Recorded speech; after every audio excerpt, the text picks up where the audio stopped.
Hello, my grots and gits. Welcome back to another amazing episode of Happy Crumpet Wargaming. This is actually the very first episode of 2024, and I cannot believe how exciting this journey has been, starting this Warhammer 40,000 channel. If you guys are in the Discord, I went ahead and posted a couple goals for the year, and one of those goals was I want to start increasing your ability to create your own thought process for tactics, and not just sharing my thought process. I'm going to keep sharing because, it's who I am, and I'm fairly talkative, and if you want an opinion, I've got one.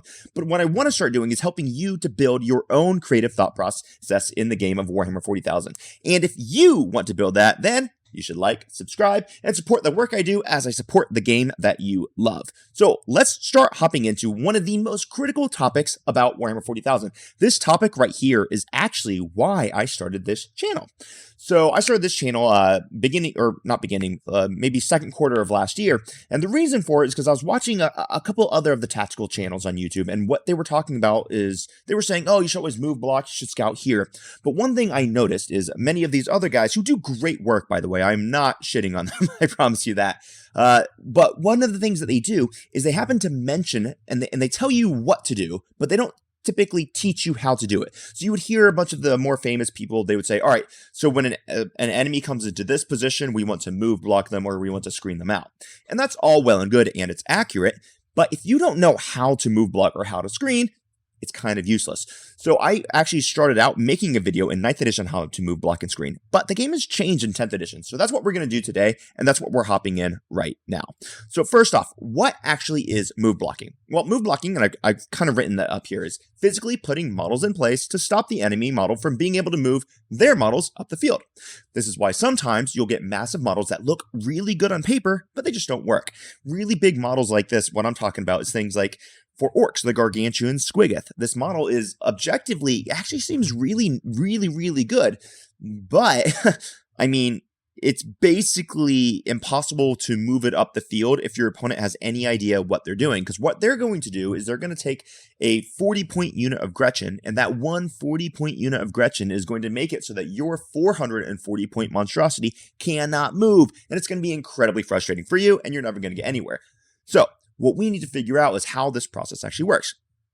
As a matter of fact, one of the things that move blocking is critical for is it is perhaps the best way to deal with dangerous enemy units. And remember, I'm not just going to talk about what this is, I'm going to be teaching you on the TTS view exactly how to do this. One thing to make sure that you understand about move blocking is you can never, ever, under no circumstances, end a move within 1 inch of an enemy.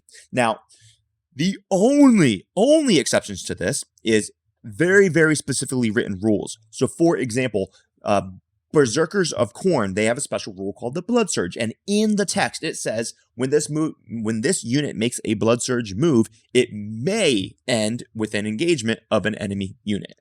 Outside of that, the only way to actually end an engagement of an enemy unit would be through charging, pile-ins, consolidations, but you can never end a normal move, an advance, or a fallback within range of an enemy unit. So, one of the really powerful things about move blocking, remember what this does is it can make moving your models, your monsters, cavalry, all those things through very tight areas practically impossible. It's really important to understand this. So, let's just move on to the next part. Pre-game move blocking. So this is the very first part of move blocking that I really want to talk about. In this category, Infiltrator is actually the king of keywords. So what Infiltrator lets you do is it will allow you to deploy in no man's land. This can allow for very, very cheeky turn 1 charges, or more importantly, it can allow for very, very critically important move blocking of the enemy unit. Let's say that you're playing against World Eaters, and you know World Eaters are going to move 22 inches and then charge in turn 1.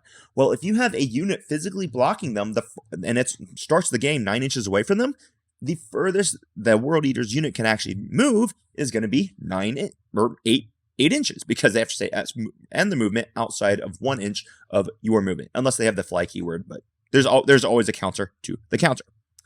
Now, one of the really, really cool things about Infiltrator is now we have, in 10th edition, we have Infiltrators who scout, which lands upon potentially the best unit in the entire freaking game, which maybe I should do an entire dedicated video to. I don't know. But it would be the Space Marine Scout. Currently, these guys are 55 points a model, and these dudes, oh my gosh, they get to infiltrate, so they just have to start the game 9 inches away from the enemy unit, and then they also get to scout. And I'm about to talk about scout move on the next page, and that's where I'm going to start going to the TTS view to show you how to actually do these things.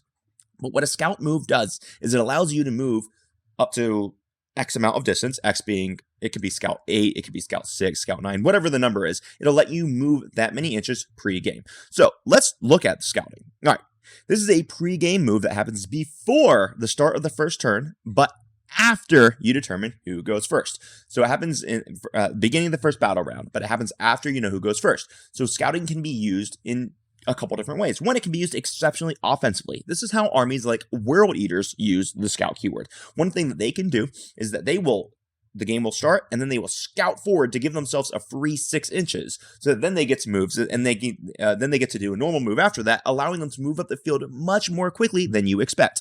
But it can also be used very defensively. So let's say that those same World Eaters have deployed completely on the line, and they are ready to go full send into the enemy army. But then they go second, and they're like, oh crap, I am exposed, my enemy can see me. Well, what they can do is they can actually use those scout moves to then move behind cover. All right. Now, in 10th edition, just note this, dedicated transports get to scout if the units inside have scout. So this allows for some really interesting play. So let's take a unit of Zodgrots, and this was a video I did quite a while ago, but it took the character Zodgrod Wartsnaga, which is one of the best orc names in all of history, and he's attached to a unit of Gretchen. Well, he gives Gretchen the scout keyword. So what you can do is you can start him and his Gretchen inside of a truck. And they have a scout 9, by the way. So what that means is that at the beginning of the first turn, if they are embarked within the truck, because it's a dedicated transport, but this would also work for other armies if it's a rhino or whatever, well, then what gets to happen is the truck at the beginning of the game, but before the first turn starts, but after you know who goes first, you get to move that truck 9 inches. Then in the beginning of your movement phase, you could actually disembark for 3 free inches. So now you've moved 12 inches before the game has even really started. And then you get to do your normal move. So what you can see is these scout moves are exceptionally powerful for giving you a shocking amount of movement in turn 1. They could be used both extremely offensively or defensively. Now the trick is that these scout moves do have to end more than 9 inches away from the enemy unit. So I'm going to go to the TTS view now. I'm going to give you guys a really, really good example of how to use this in game. This demonstration should be super, super good for you guys. All right. So magical internet, here we go. I have set up a board for you. Now, what I have here is I have some Votann lined up, and I have 2 units of scouts. I only have 2 units for the Space Marines army set up, just so I can really show you how freaking powerful the infiltration/scout keyword really is. So check this out.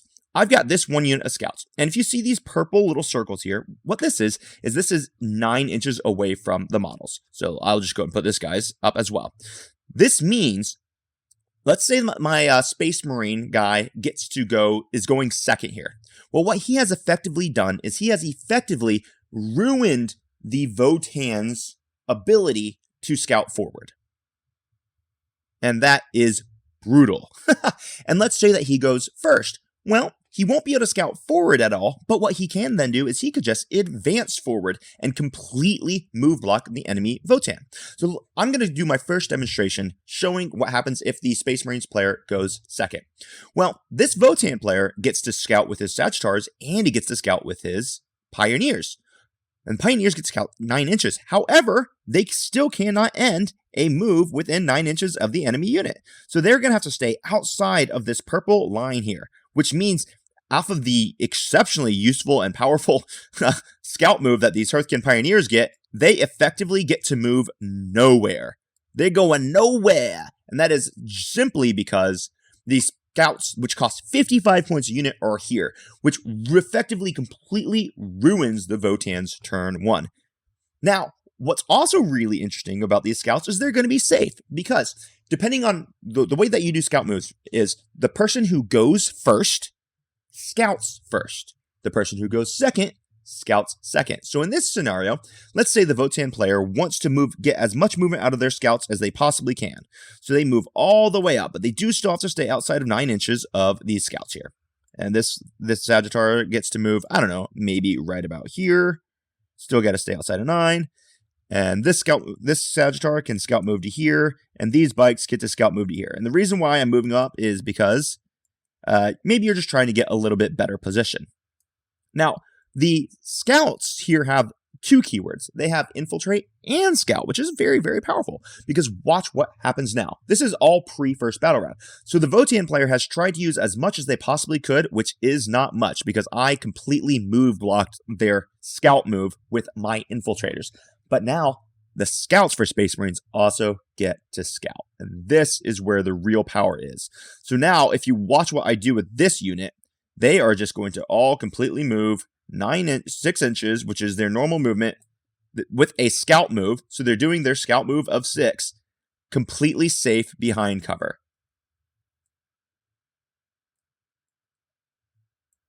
Which means your Votann, they've already done their scout move. They don't get to do it again now. So they still have to start their normal move from this far back, and they don't even get to kill my scouts. Isn't that freaking awesome? And then these guys could more or less do the same. In this situation, just because of where I am, he's going to get a line to shoot my scouts no matter where I scout them. So what I probably would do with this unit is I just leave them still. And then in my movement phase, I probably would just advance them up like this. Now let's assume I rolled like a 3 or something. And I would stop him from being able to move. Or maybe if I rolled a good advance, I could take him over here. And I would just say, sorry, dude, you don't get to move your bikes. Right? So let's just say it's over here for educational purposes, because I don't want to get too far into it. Oh, no, I hit the wrong button. Uh-oh. TTS wiling out. So do you guys see how freaking powerful this is? So this is a turn 1 move block scout, assuming that I went second. And if I went first, honestly, I'm going to do something very, very similar. I'm just probably not going to move. I'll let him scout backwards because he's not going to be able to do anything. He still can't go forward because of where I was. And then I'll do a normal move up and I'll completely move block him. It's such a powerful ability. So that is pre-game move blocking in a nutshell. It's very, very powerful. And I really think you learned quite a bit from it. Let's go back to the PowerPoint because I got a little bit more for you today. This is a very, very high value video.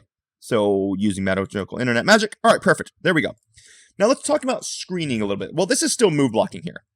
So this is me when I'm screening, what I'm doing is I'm stopping you from moving where you want to go. And screening can be used to move block. It can also be used to stop you from bringing in deep strikers, etc.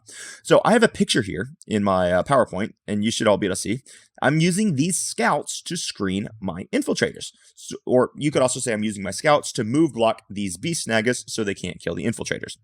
So what ends up happening here is these snaggers will certainly kill the scouts here. But since they can't physically move through 1 inch, they're not going to be able to get a charge to go and kill my infiltrators, which means my infiltrators in my next turn will then be free to just start blasting and kill the beast snaggers. The beast snaggers, when they're attached to a beast boss, it's going to be like 205 points or more if you put enhancement. These scouts are worth 55 points, meaning these beast snaggers will have to waste their turn just killing scouts, which sucks for them. They really don't want to have to do that, but they really don't have an option because of the way that I have moved my scouts to completely screen those beast snaggers. It is very frustrating for your enemy to learn this very powerful lesson, and this is one of the single most powerful things that you can do to level up your gaming abilities. So this is it, right? So I screen them. There's a couple other little bits that I wrote here. It has to do with like trading, and that's a different video. Maybe I'll talk more about that in a different video. But yeah, that's exactly what screening looks like. Now let's look at move blocking a disembark. I have another picture here that I decided to pop in for you. This is actually an awesome picture, and it's terrifying for anyone who knows. So you can move block a disembark from a transport. So right here, what I have is I've got a bunch of Death Company Marines with jetpacks, and I am going to stop him from being able to disembark his Master of Executions, wants to come out and slaughter everything. So all I did here is I just moved them all the way around. And if you see these small 1 inch circles, that is a 1 inch aura, meaning that you cannot place your units within 1 inch of my units on the disembark, because you still always have to end outside of an inch of my unit. Also, let's say that I kill this transport with shooting, like, because I'm Space Marines and Space Marines have shooting. Well, what's going to happen is he can't even place any of his models on an emergency disembark, because the bigger purple circle that I put is a 6 inch aura around the Rhino. So what I've done effectively here is I have just advanced my Death Company Marines to put a circle around this one Rhino. I didn't even charge, although you could charge and effectively do the same thing. And then I shot the Rhino to death. He cannot place any of the units that are inside. So if he has a 10-man squad of Berserkers led by a Master of Executions or calling their Berserker, guess what happens? They all just die because they cannot be placed because you cannot set a unit up within 1 inch of the enemy unit. So you can use these move blocking just to completely eliminate enemy units on transports. And trust me, if this has ever happened to you, you never want this to happen to you again. So you're going to start watching for when your opponent is trying to set this up, and you are going to start looking for situations where you could do this to your opponent. It is a nightmare for your opponent just to advance around you, not dedicate anything at all, and suddenly you just lose 300 points of your army because you can't even get out of the transport that they just killed. Which is going to mean that you're going to lose something like, 380 points of your army because the transport's dead too. It is brutal. So you can do this by charging, or you can do this like I did in this situation without charging. It is very, very powerful, and you're going to love it when you pull it off for the first time. Now let's talk about screening for reserves. This will be the last thing that I talk about today. And then what I want all of you guys to do is I want you to go and practice this. And one of the best places to practice this is in the server, because as soon as the January data slate drops, I'm going to give everyone about 4 days, and then we are going to be launching a members-only TTS tournament in the server. It is going to be 5 weeks long, and what you're going to be able to do is change your list in between rounds. Now, this will not allow for list tailoring because you're not going to find out who your opponent for the next week is until after you submit your new list. So you're going to be able to submit a new list, and what this will allow for you to do is to rapidly adapt to the new changes in the meta that's going to come with the data slate that's happening here in January. So if you have never participated in a TTS tournament, no problems. You don't need much experience. You just need to be a member of the Discord. I've got videos set up teaching you how to use TTS, how to install it, how to create your own army, and we have a lot of support in the Discord for you to learn that as well. Then what we're going to do, it's every single week, you and your opponent, you'll be matched up. It doesn't matter what your time zones are. You'll have an entire week to schedule your game. So some, like me personally, I'm a morning person, so I really like playing in the mornings, and sometimes my opponents only can play at night. Well, if they're in California, that's perfect, because I'm in Norway, and there's a 9-hour time difference, so I can wake up early, and they can play at night. It's perfect. It's not a problem scheduling games when you have a full week to do it, and it really gets you a ton of amazing experience into all sorts of matchups. But back to the video. So let's finish up talking about screening for reserves. What we're going to do when we're screening for reserves is we're using our bodies to stop deep strikers or strategic reserve units. I need to write stop, not top. So reserves cannot come into the battle until round 2. And there are some very extreme exceptions of that, like a drop pod, for example. A drop pod can come in round 1, and then units who have the abilities to be picked up from the battlefield and come back down that do not go back into reserves can also come on round 1. So that would be, for example, Custodes Terminators. Custodes Terminators, they have a special rule that at the end of your opponent's movement phase, they can be picked up and then come down in the reinforcements phase of my next movement turn. But they don't go back into reserve, which is how they get around the round 1, round 2 rule for being able to kind of teleport. Anyway, so that is reserves. And then also remember that strategic reserves have an additional ruling on them that deep strikers don't have to listen to. Strategic reserve units must come in wholly within 6 inches of a table edge and not within the opponent's deployment zone into round 2. So they can't come in within the opponent's deployment zone until round 3. So there is quite a bit of actual limitations on strategic reserves, even though it's still a good ability. Then we have very few units that are exceptionally efficient. Think about infiltrators from the Space Marines. They actually get the ability to move block all reserves for 12 inches instead of just the typical 9 inches. And this is very, very handy for stopping 3-inch deep strike abilities. Because in Warhammer, occasionally we're going to come across rules that conflict with each other.